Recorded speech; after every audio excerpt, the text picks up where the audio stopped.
If someone were to ask me to describe my family in one word, I'd say loud. If I were allowed two words, I'd say loud and stubborn. And if the question were posed after 3 glasses of red wine at Thanksgiving, I'd say a complicated hellscape of emotional manipulation and overcooked poultry. But you can't put that on a greeting card. Our family has never done anything the easy way. Take, for example, our annual Thanksgiving ritual, what I now refer to as the turkey incident, capital T, capital I. It happened 3 years ago, but it lives in infamy, referenced with heavy sighs and pointed looks anytime someone dares suggest we try something different this year. But I'm getting ahead of myself. To understand the full picture, you have to understand my mother. Picture a woman who believes that martyrdom is a personality trait. She's the kind of person who will say, "No, I'll do it," in a tone so pained and resentful that it would make Mother Teresa feel like an underachiever. Her hobbies include passive-aggressively wiping down counters and saying, "It's fine, I didn't really need help anyway," while visibly limping. Every year, she insists on hosting Thanksgiving. Every year, she also insists that it's too much for her. And every year, when we suggest rotating hosting duties or, God forbid, ordering in, she looks at us like we've proposed cannibalism. "I don't want to burden anyone," she says, eyes glistening like a Victorian widow. "I'll manage." And so, we let her. We let her cook the dry turkey and the inexplicably gritty mashed potatoes. We let her micromanage the table settings and orchestrate a seating chart as if international diplomacy depended on where Uncle Gary sits. We let her do all of it because it's easier than arguing, and because arguing, in our family, is not an event. It's a sport. There are always casualties. 3 years ago, I offered to make the turkey. I know, how naive I was. It started as a genuine offer because I'd just learned how to dry brine, and I was in that brief, delusional period of adulthood where I believed my family wanted change. "I read this great Summon Nostrat piece," I began, already regretting it. That was all it took. "Who?" my mom snapped, as if I'd insulted her religion. "Samin Nosrat. She's a chef. Oh, a chef. My mom said it the way some people say serial killer. "And you read this online?" I nodded. Mistake.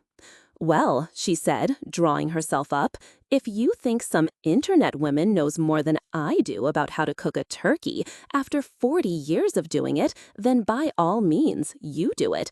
Just don't come crying to me when it turns out dry." There it was, the gauntlet, the challenge, the prophecy. Long story short, I made the turkey. It wasn't dry. It was actually incredible, moist, flavorful, golden brown, but that didn't matter. My mother spent the entire meal looking personally attacked by the turkey.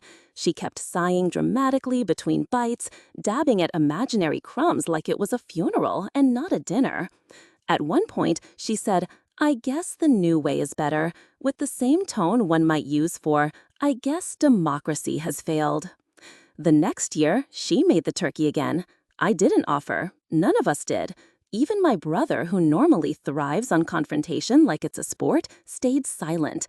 We had learned our lesson. It's not that I don't love my family. I do. In the same way one loves a raccoon that keeps breaking into the garage.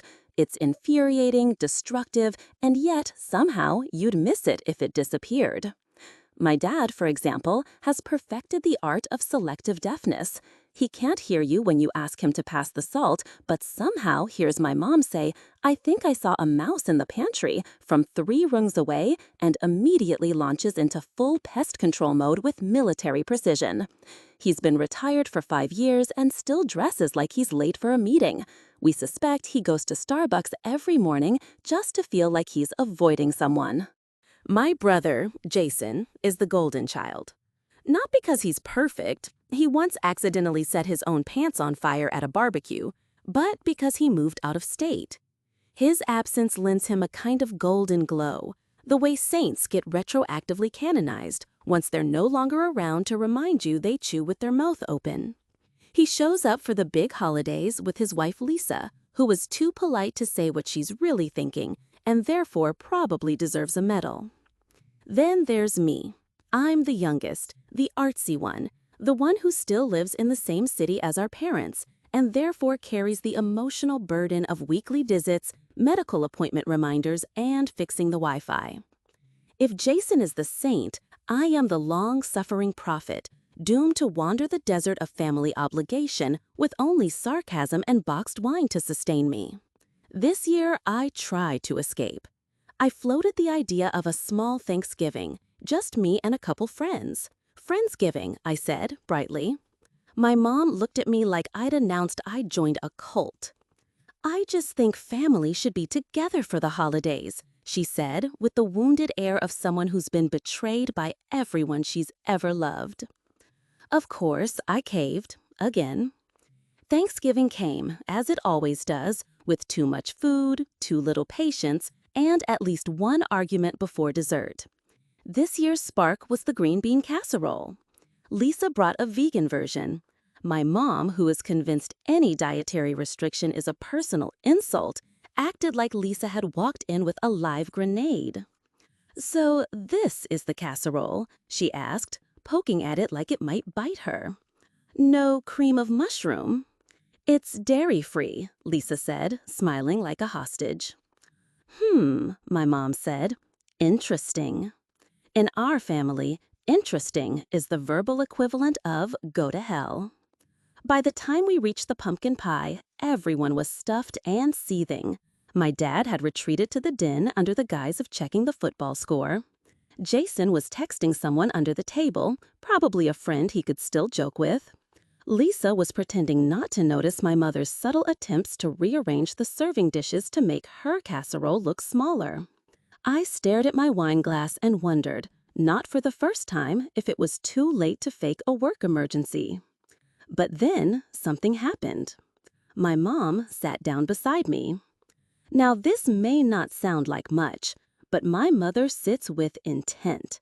She doesn't just plop down next to you for fun. She sat like a queen preparing to deliver a verdict.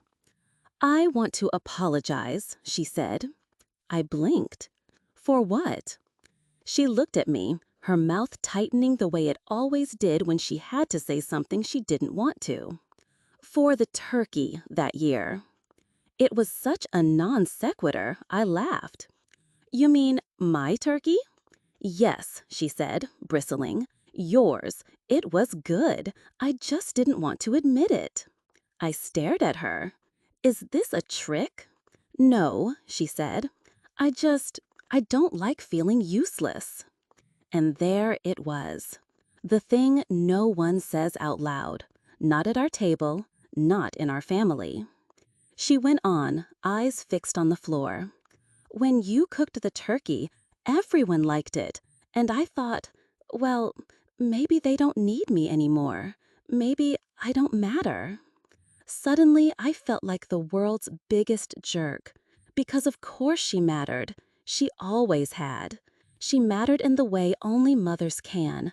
Unbearably, invisibly, undeniably. I didn't know what to say, so I settled for the truth. "You matter, Mom. You always will, even when your turkey sucks." She laughed. Not a big laugh, but enough to crack something open. She touched my arm. "Thank you." And just like that, the moment passed. She went back to cleaning up, barking at my dad to take out the trash, and telling Jason to stop texting and be present. Lisa slipped me a look that said, "What the hell just happened?" I shrugged. Family is weird like that. Sometimes the deepest truths come out over lumpy gravy and burned rolls. Sometimes apologies sneak in between the sweet potatoes and the pie. And sometimes you realize that all the bickering and drama and martyrdom is just love, poorly translated. We'll never be the kind of family that sings carols in matching pajamas or goes around the table saying what we're thankful for without someone muttering something sarcastic. But we're ours. And if nothing else, we'll always have the turkey incident.